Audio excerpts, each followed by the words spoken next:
ሰላም ጤና ይስጥልን ክቡራን ተመልካቾቻችን፣ ይህ አውደ ቤተሰብ የተሰኘው ከሰላም ካቶሊክ ቴሌቪዥን የሚተላለፍላችሁ ሳምንታዊ ፕሮግራማችን ነው። በዚህ ፕሮግራማችን በርካታ ቁም ነገሮችን ለቤተሰብ ሕይወት ይበጃሉ የምንላቸውን የምናስተላልፍበት ነው። ዛሬ በአዲስ አበባ ሀገረ ስብከት የቢሾፍቱ ቅድስት ሥላሴ ቁምስና ስር ከሚገኙ ምእመናን ጋር በቤታቸው ተገኝተናል።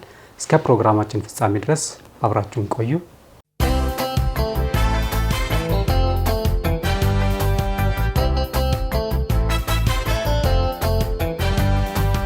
እንግዶቼ በቤታችሁ ተገኝተን ከእናንተ ጋር ህይወታችሁ እንድናካፈል ፈቃደኛ ሆናችሁ ቤታችሁ ስለጋበዛችሁን እናመሰግናለን።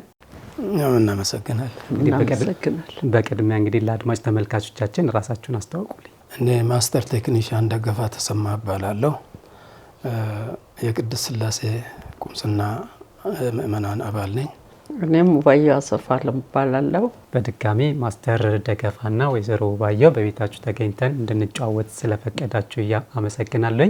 እስቲ ወደ ማስተር ልመለስና ትውልዶ እድገቶ ምን ይመስላል? ወደ ልጅነቱ እንሂድ።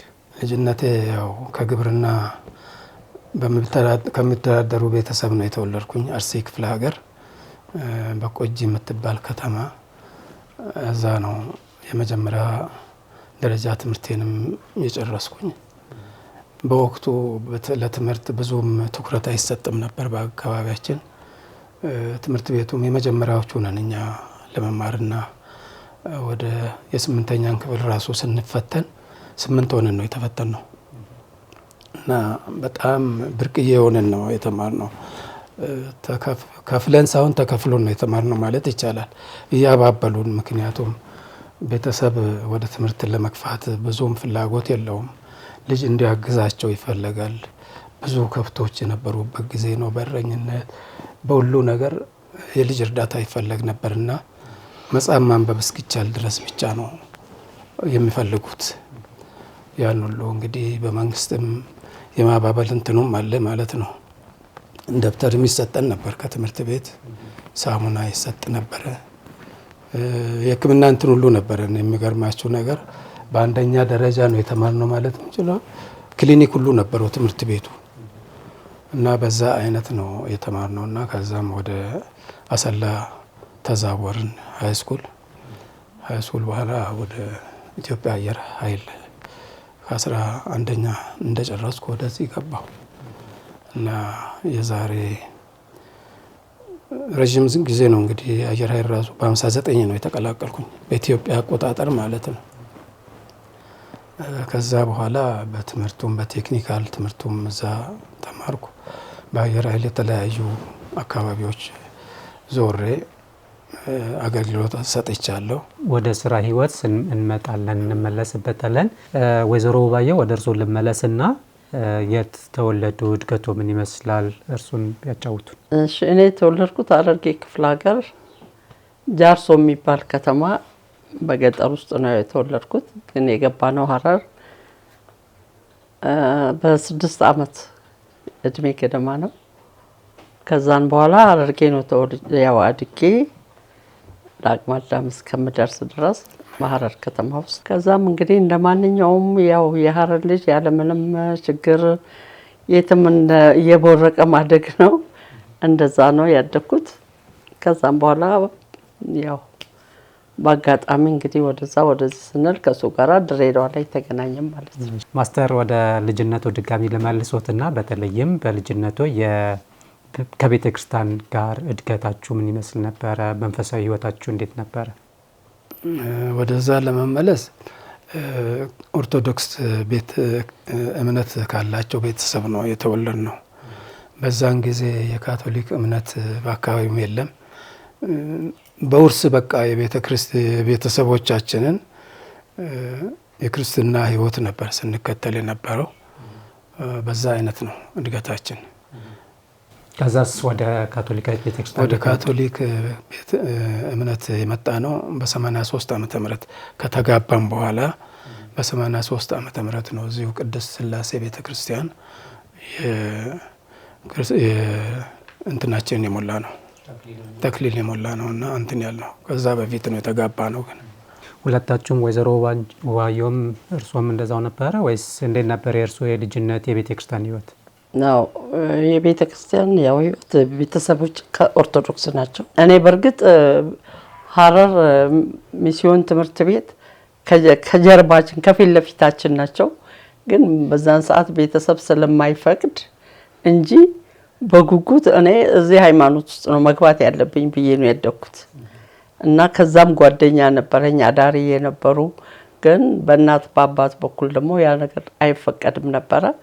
በህሊናዬ ውስጥ በቃ አድጎ ነው የኖረው። እያደኩኝ እየበሰልኩ ሲሄድ ደግሞ በቃ ከልቤ የምከተለው ሃይማኖት ውስጥ ነበር የምለው እና በቃ በጉጉቴም በውስጥ የሚያደገው ካቶሊክ ሃይማኖት ስለነበረ ከዛን ያው ትዳር ይዤ ኖረን ከዛ እዚህ ሀገር ተቀይረን ከድሬዳዋ እዚህ ሀገር ስንመጣ በቃ እኔ ሃይማኖቴን እግዚአብሔርን ማወቅ የምፈልግበትን መንገድ ካቶሊክ ነው የምገባው የሚል እቅድ ነው የነበረኝ።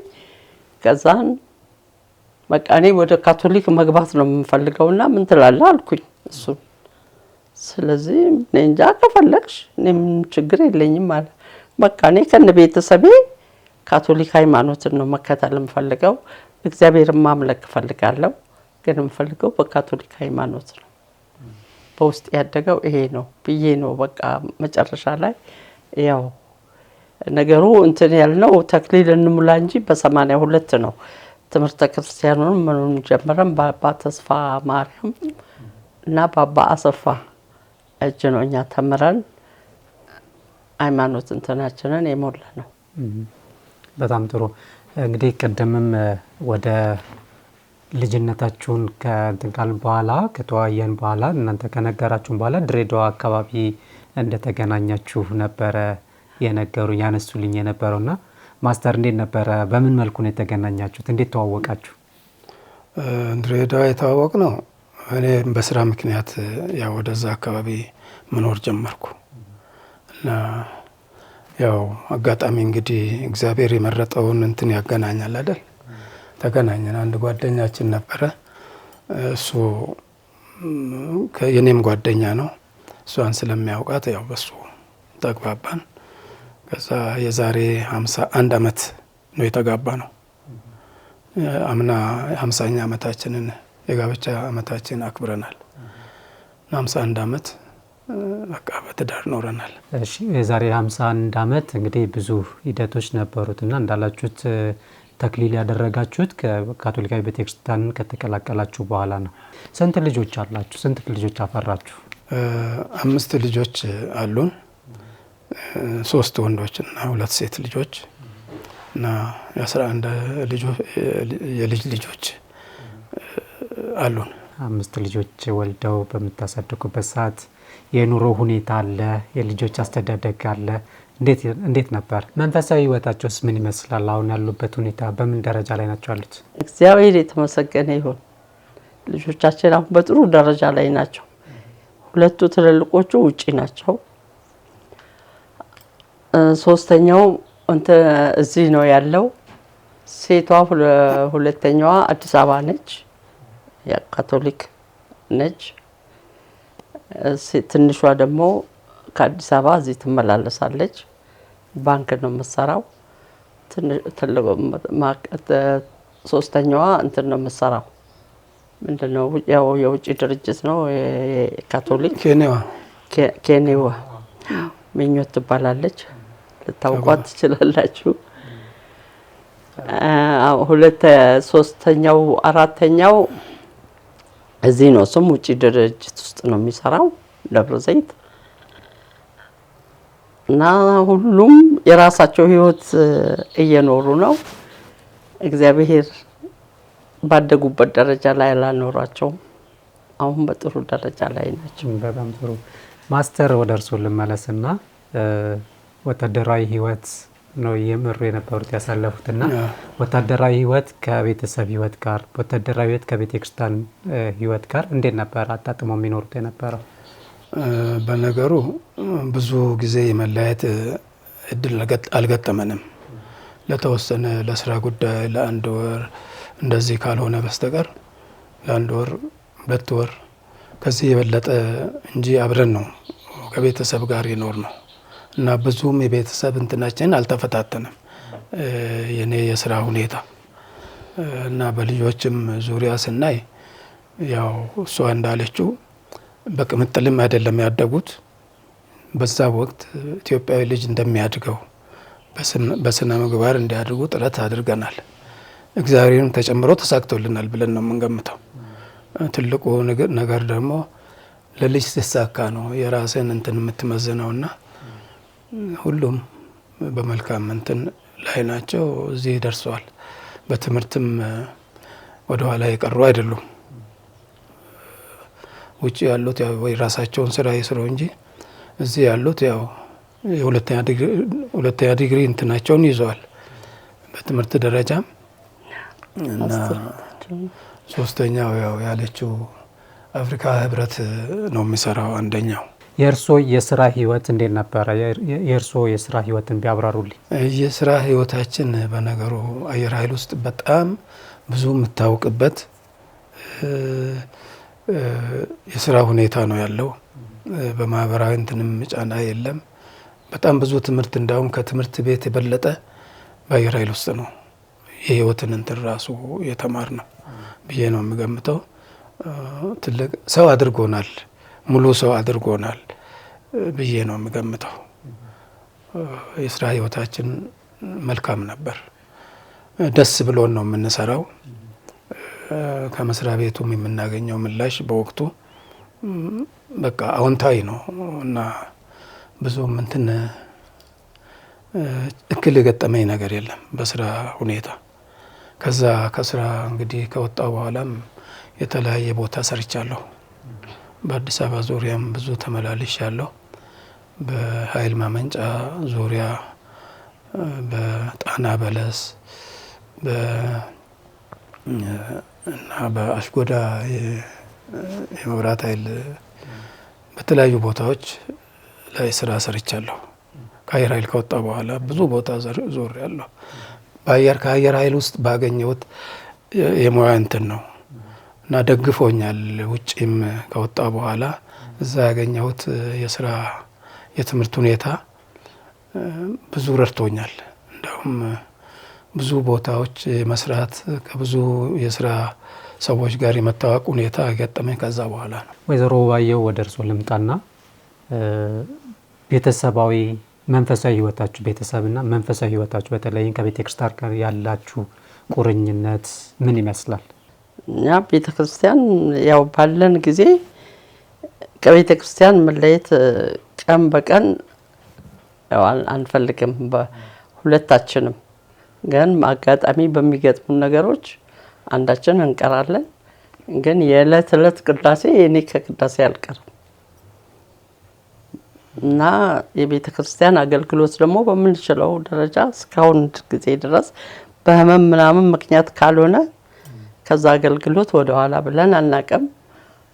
ለዛ እንጃው ያው ብዙዋንም ያውቁኛል። በተለይ እኔ በጣም ብዙ እንትን ብያለሁ። ሁለታችንም ያለንን አቅም እያገለገልን እዚህ ደርሰናል። ቤት ውስጥ ያለ የጸሎት ህብረት፣ በቤት ውስጥ አብሮ በጋራ የመጸለይ አብሮ የመጫወት ነገሮች ያው በመጠኑ ብዙ ይሄ የገነነ ባይሆንም ባለን ጊዜ ባለን ማታ ጸሎት በተለይ ያው ስንተኛ የማታ ጸሎት አንዳንዴም ያው ከ12 ሰዓት በኋላ የሚደረግ የመቁጠራ ጸሎት በቃ ልጆች ባይንጫጩ ደስ ይለናል። ያኔ እንገፍታለን።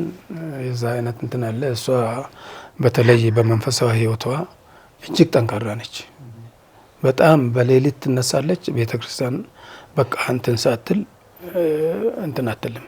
የእሷ እንትን ለእኛም ስንቅ ነው። ሁላችንም በቃ ተስፋችን ሁልጊዜ ወርቅን እንቀራለን የሚል እምነት የለንም። ከቤተ ክርስቲያን ጋር በተለይ ውሏችን እምነታችን እንትን ካለ በኋላ በቃ ምንም ኪሳችን ምንም ባይኖርም እናጣለን የሚል እንትን የለንም። ተስፋ ቆርጠን ፈጽሞ አናቅም። ትልቅ እርዳታ አድርጎልናል ቤት እግዚአብሔር እና ቤተ ክርስቲያን ደግሞ በመሄዳችን ሁልጊዜ ሄደን ከመጣን ቀኑ ሁሉ ብሩህ ሆኖልን ነው የምንውለው። ደስ ብሎን እንውላለን እና እንናፍቃለን። ሁኔታዎች ማህበራዊ ሁኔታዎች አንዳንዴ እንትን ይላሉ። እሱ እንዳለ ሆኖም ሄደን በምንመጣበት ጊዜ በጣም ደስ ብሎን ነው። ጥሩ እንቅልፍ እንተኛለን። በቃ በሰዓቱ እንነሳለን። ከናንተ ህይወት፣ ከናንተ ትዳር፣ ከናንተ ቤት ሌሎች ወጣቶች፣ ሌሎች አዲስ ተጋቢዎች በዛሬ ዘመን ልጆቻችሁም ጭምር ማለት ነው ሌሎችም በትዳር ህይወታቸው የሰመረ ህይወት እንዲኖሩ ከናንተ ምን ይማሩ? ምን ትነግሯቸዋላችሁ?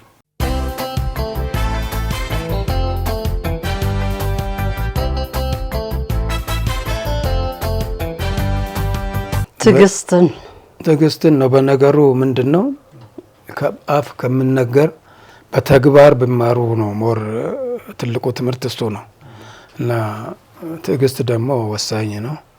በተግባር እኛ የምንሰራቸውን ስራዎች እያዩ ልጆቻችንም ሰነፍ አይደሉም በነገሩ ስናያቸው እና በዛ ዙሪያ ታድለናል ማለት እችላለሁ። ትዳር በእርግጥ አልጋ በአልጋ አይደለም። ትዳር በተለይ የሴት ልጅን እኔ ራሴ ማድነቄ ሳይሆን የሴት ልጅን ጥንካሬ ይፈልጋል። ዋናው የቤቱ ምሰሶ ወንዱ ነው ቢባልም ሴቷ ነች። የሴቷ ጥንካሬ የሴቷ ከመንፈሳዊ ህይወቷ ጋራ ለቤቱ ምን ጎደለ ምን ጨመረ ብላ ማሰብ የምትችለው ራሷን ማጠናከር የምትችለው የጎደለውን ለመሙላት ጥረት ማድረግ የምትችለው ሴቷ ነች። ምክንያቱም ወንዱ ይሰራል፣ የሰራውን ያመጣል፣ ይሰጣል። ከዛም በኋላ ግን ያንን አብቃቅታ ማስተዳደር፣ ልጆቿን መቆጣጠር፣ ልጆቿን በስነ ምግባር እንዲያድጉ ማድረግ የእናት ፋንታ ነው በበለጠ ከወንዱ በኔ ስሜት። ምክንያቱም እኔ ባሳለፍኩት ህይወት ማለት ነው ወንዱ ሁሉንም ነገር ሊያይ አይችልም። ሲመጣም ወንዱም ቤቱ ደምቆ ሞቆ ሲያይ ሲገባ ደስ ይለዋል። ያን ደግሞ ልታቀዘቅዘው ልታሞቀው የምትችለው ሴቷ ነች እና ሴት ልጅ ያው ለቤቷ ለትዳሯ ለልጆቿ ማደግ ጥረት ማድረግ እንዳለባት ለኔ ያይሰማኛል። ሁልጊዜ ለጓደኞቼም ቢሆን እንደዛ ነው እንትምለው እንደዚህ የራስ ጥረት መጀመሪያ ነው የምንለውና ያው እናት ምንጊዜም ለልጆቿ ዋና ምሰሶ ነች እና እናቶች ለልጆቻቸው ለቤታቸው ለትዳራቸው ያው የነሱ ኃላፊነት ይበልጣል። ትልቅ ጫና ነው ያለው ሴት ላይ። በጣም ጥሩ ዘርስተለን ማስተር እንግዲህ ከኋላ ጀምረን ወደ 51 አመት የትዳር ጉዞ ቀላል አይደለም። በ51 አመት ውስጥ ብዙ ውጣ ውረዶች ከፍም ዝቅም ማለትንም ማሳለፋቸዋልና እንደው አሁን ዛሬ ላይ ለሚጋቡ ሰዎች በተለይም ደግሞ የእናንተ ህይወት 51 አመት ዝም ብሎ 51 የሚባል ቁጥር ብቻ እንዳልሆነ ሊያሳይ የሚችል መልእክት እስቲ ቢያስተላልፉ። አዎ ምንድነው ትዳር በነገሩ ያው አልጋ በአልጋ እንዳልሆነ ቅድም ተናግራለች እና አልጋ አይደለም። እንቅፋት በመታቸው ቁጥር ወደቅን ብሎ የሚለያዩ ሰዎች ትክክል አይደለም። ምክንያቱም መሰናክሎች አሉ። አሁን በእኛ እይታ ራሱ ከስራ እስከ መፈናቀል ድረስ የሚያክል መሰናክል ደርሶን በእንትን ቆመናል፣ በጽናት ቆመናል። ዛሬ ልጆች ምን ይለብሳሉ ምን ይበላሉ የሚባል ጥያቄ ውስጥ በነበረበት ጊዜ ጸንተን ቆመናል። ይሄ በነገሩ ጥንካሬን ይጠይቃል፣ የውስጥ ጥንካሬን ይጠይቃል። በተለይ በእኛ እይታ ያው ጥረት አስፈላጊ ነው። በእግዚአብሔር መታመን ደግሞ ነገ መልካም ነገር ይመጣል ብሎ ማሰብ ራሱ አንድ ተስፋ ነው። ይመጣል ደግሞ በእግዚአብሔር ከታመነ ሁሉ ነገር ይስተካከላልና በእኛ አይተናል። እና ሁሉም ሰው በትንሽ ነገር ወደ ኋላ አለመሸሽ። ምክንያቱም ዓለም ራሱ የመሰናክል እንትን ነው፣ በቃ ባጣ ጎባጣ ያለበት እንትን ነውና ይህንን ለመቋቋም ራስን ማዘጋጀት ያስፈልጋል። በተለይ ወደ ትዳር ከመገባቱ በፊት ከትዳር በኋላ ሁሉ ነገር ስሙዝ ይሆናል ብሎ ማሰብ ትክክል አይሆንም። መሰናክል ቢመጣ እንደውም በጋራ እንቋቋማለን የሚል እሳቤ ይዞ ነው መግባት አለበት። ሁለት አቅም አለን፣ ከአንድ አቅም እንደውም በተሻለ አቅም ልንቋቋም እንችላለን ብሎ ወደ ትዳር ከተጓዙ ሁሉ ነገር እየተስተካከል ጊዜም እየፈታው ይሄዳል እና ይህንን ነው የምለው እንግዲህ። ስለዚህ በእግዚአብሔር መታመን በዓላማ መጽናት ወሳኝ ነገር ነው ለህይወት እያሉ ነው።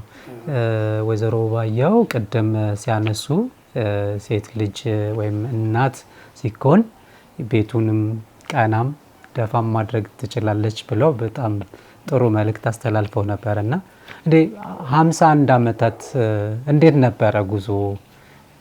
ያን ነገር ለሌሎቹ አሁን ለሚመጡት አሁን ለሚጋቡ ወጣቶች ወይም ተጋብቶ ለሚኖሩት 51 አመት እንዴት ታለፈ ንገሯቸው እስቲ።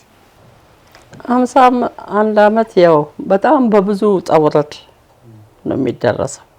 ሁልጊዜ አይመቻችም። በእርግጥ በአሁኑ ወጣት ያንን ሁሉ መከራዎች ማለፍም አይችሉትም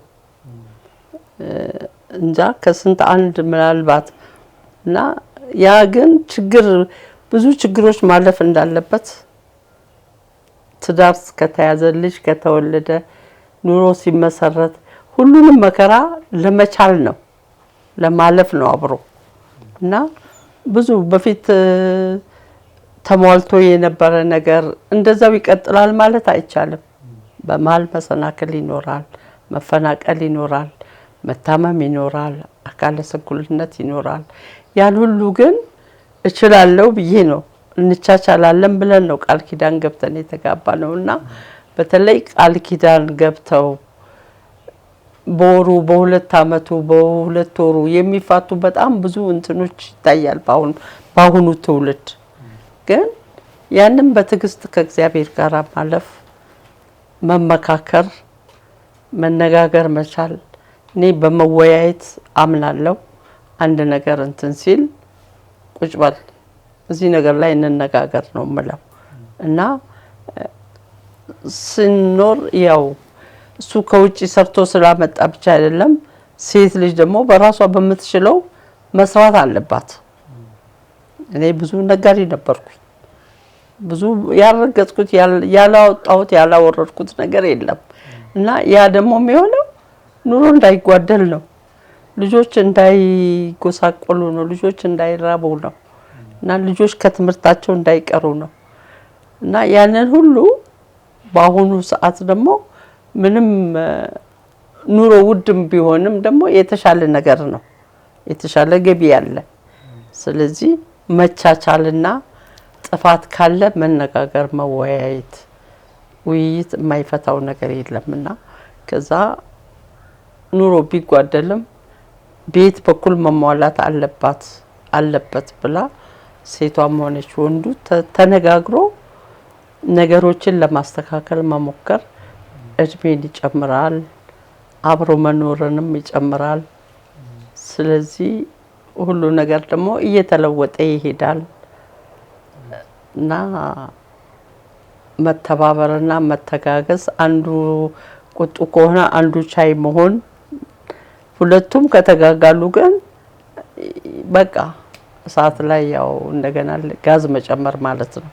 ግን አንዱ ትዕግስተኛ ከሆነ ወይ ወንዱ ወይ ሴቷ ትዕግስተኛ ከሆነች ኑሮ ይቀየራል፣ ችግርም ይቻላል፣ ያልፋል። ስለዚህ በዛ መልኩ ብዙ ነገር አልፏል በቤታችን። ምንም ተመቻችቶ ኑሮ ተመቻችቶ አይደለም 51 አመት የደረስ ነው። ሁሉንም ነገር ተራ በተራ ችለነው ባለን ጊዜ ባለችን ገንዘብ በጣም ደስተኛ ሆነን ልጆቻችንን አዝናንተን የማንኛውም እንትን እንደሚሄደው ወስደን አዝናንተናቸው የልጅነት ጊዜያቸውን ሲያድጉ ደግሞ ከፍ ሲሉ ደግሞ እንደዛ ወጪያቸው ስለሚጨምር ያንን ነገር ላይኖራቸው ይችላል፣ አልነበራቸውም በሚፈልጉት መንገድ። ግን በቃ እነሱንም በትዕግስት መያዝ እና ልጆቹም ደግሞ ያው እግዚአብሔርን መለመን ነው። በተረፈ ለእግዚአብሔር መንገድ ነው። በቃ እኔ ያየሁትን ፈተና ልጆቼ እንዳያዩ ማሳየት ነው ለእግዚአብሔር። ያያል፣ ይቀበላል። በጣም ጥሩ። ምናልባት እስካሁን ድረስ ስንወያይ እንደው ይህን ጥያቄ ቢጠይቀኝ እንዲመልስ ነበር ብለው የምትሉት ያላነሳሁት ሀሳብ ካለ ማስተር ቢጨምሩ። ሁሉንም ነገር አንስተሃል። በነገሩ የእኛ ጥንካሬ ከምንም የመጣ አይደለም። አሁን አስተዳደጋችን ራሱ ወሳኝ ነበር። አስተዳደጋችን ኃላፊነትን እንድንቀበል ተደርገን ነው ያደግነው። በነጻነት ነው ያደግነው። ገጠር ቢሆንም እያንዳንዱን ስራ የተሰጠንን በልጅነት ነው። ያሁኑ ምንድነው ግድፈት ያለው? ለልጆች ብዙ ጊዜ በወደቁ ቁጥር ይሰበራሉ ብለን ነው የምናስበው። ያ ደካማ አድርጎ ነው የሚያሳድገው። ልጆችን ፈሪ ሆኖ እንዲያድጉ ያደርጋል።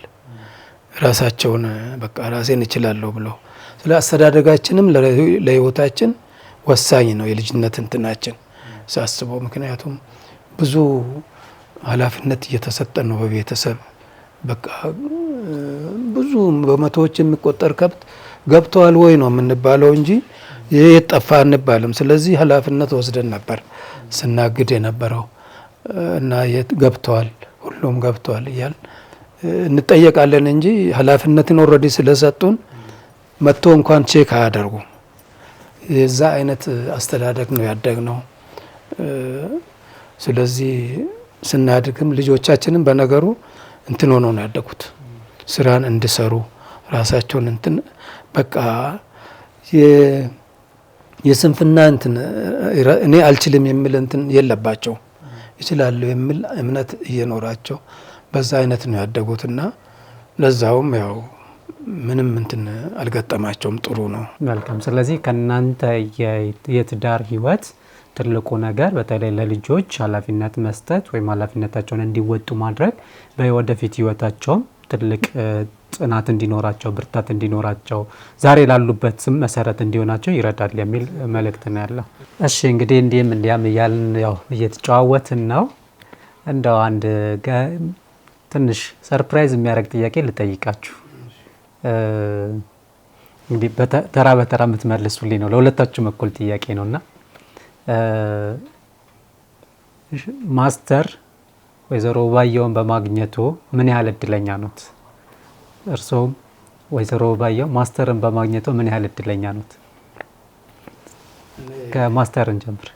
እኔ በእውነቱ እሷን በማግኘቴ እንደኔ እድለኛ የለም ብዬ ነው የምገምተው። ምክንያቱም ከንቱ ሆኜ ይቀር ነበር። እሷ ነች በቃ ሼፕ አድርጋ አስተምራኛለች፣ አሳድጋኛለች ማለት እናቴ ነች ማለት እችላለሁ። እና በጣም ጠንካራ ሰው ነች። በእምነቷም በእንትን ህይወቷም በማህበራዊ ህይወቷም ጠንካራ ስለሆነች ጠንካራ ሆና እኔም ጠንካራ እንደሆነ ያደረገችኝ እሷ ነች። እና በጣም እድለኛ ነኝ። መቼም አንዳንዴ ከላይ ነው የሚመጣው እንትኑ። ታድያለሁ። ወይዘሮ ውባየው? እኔም ያው እንደዛው ነው መቼስ እህል ውሃ ያው እግዚአብሔር ባለበት ይሆናል። አጋጣሚ ሆኖ እውነቱን መንገድ ከሆነ እኔ ሌላ ልንጋባ በደንብ ተዘጋጅተን የውጭ ዜጋ ጅቡቲ ሊሄድ በቃ አድራሻውን መታወቂያውን ምኑን ሁሉ ሰጥቶኝ መታወቂያ አውጥቼ ከመዘጋጃ ቤት ሊሄድ ስል በቃ እሱ በመሀል ገባ። በእውነት በዛ ሰዓት በቃ አሳዝኖኝ እንጂ ምርጫ ያድርጌ አይደለም። አሳዛኝ ነበርኩ። በቃ እንዴት ትተሽኝ ልትሄጂ ሲል በቃ አሳዘነኝ። ጅቡቲ ሊሄድበት የነበረውን መታወቂያዬን ለጋብቻ ተፈራረምንበት መዘጋጃ ቤት ማለት ነው። እና ያው ከዛም በኋላ ትዕግስተኛ ነው። እኔ በእንትን ሳይሆን በኑሮዬ ሁኔታ ላይ ኃይለኛ ነኝ።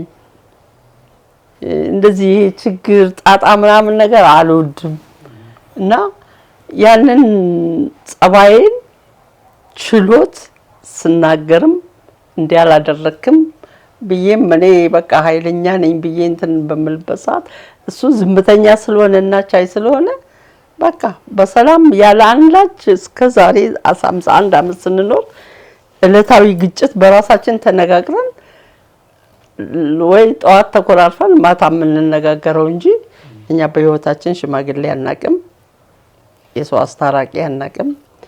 ሰውን እናስታርቅ ይሆናል እንጂ በመሀላችን ኃይለኛ ግጭት ገብቶ አያውቅም። ልጆቻችንም አያውቁ ምንም እንደማንጋጭ ምንም ችግር እንደሌለ እዚህ ቤት ውስጥ ምንም አይነት ነገር የጎደለ እንደሌለ ነው የሚያውቁትን። በዛ መልኩ ነው ያደጉት እና ልጆቹን ራሱ እኔ ይሄንን የለኝም ምን ትልትሉ ነው ይሄ በቃ አንዳንድ ጊዜ ወላጆች የቤት ውስጥ ችግር ልጆቹ እንዲያውቁት ነው የሚያደርጉት። የኛ ልጆች ግን ያን ችግር አያውቁ። ምንም አይነት ችግር ወደ ልጆች እኔ እንዲቀርብ ደስ አይለኝም።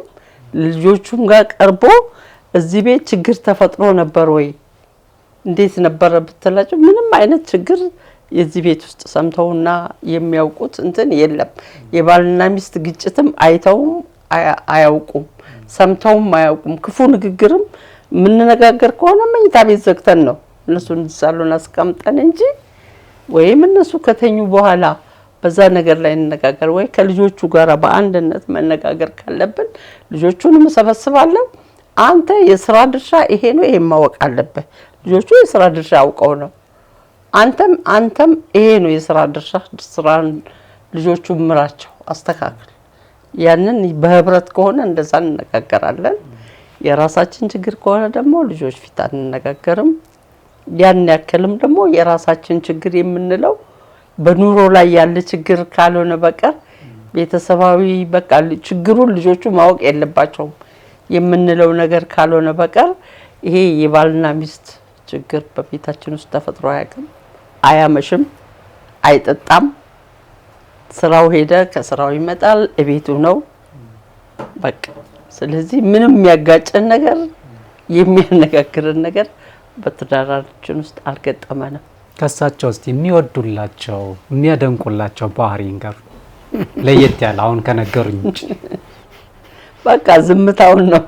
ዝምታው ችሎ ሁሉን ነገር ብናገርም ችሎ ማለፉን አደንቅለታለሁ።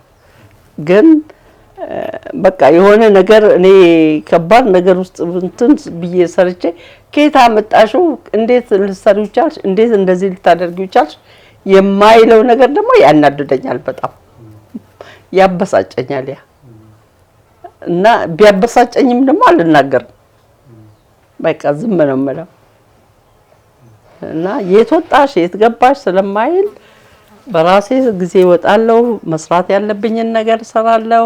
ነጋዴ ነበርኩኝ ብያለሁ እና 20 አመት ሰርቻለሁኝ ሱቅ ገበያ። ወደ 10 አመት እዚህ በሬ ላይም ሰርቻለሁ ሸቀጣ ሸቀጥ እና አሁን እግዚአብሔር ይመስገን ያለችን ለኛ ይበቃናል። ልጆቹ የመጨረሻዋ ስራዋን ትምህርቷን ስጨርስ አቆምኩ ማለት ነው ስራውን እና ያም ሆኖ ያው ቤተክርስቲያኔን አላቋርጥም። እግዚአብሔር ረድቶናል፣ እዚህ አድርሶናል። በስተመጨረሻ ማስተር እስካሁን እንግዲህ ብዙ ተጨዋውተናል፣ ብዙ ተወያይተናል። ሊያመሰግኗቸው የሚፈልጓቸው ቤተክርስቲያን ሰዎች ሊሆን ይችላል፣ ማንኛውም አባቶች ካህናቶች ሊሆን ይችላል፣ ግለሰቦች ሊሆን ይችላል።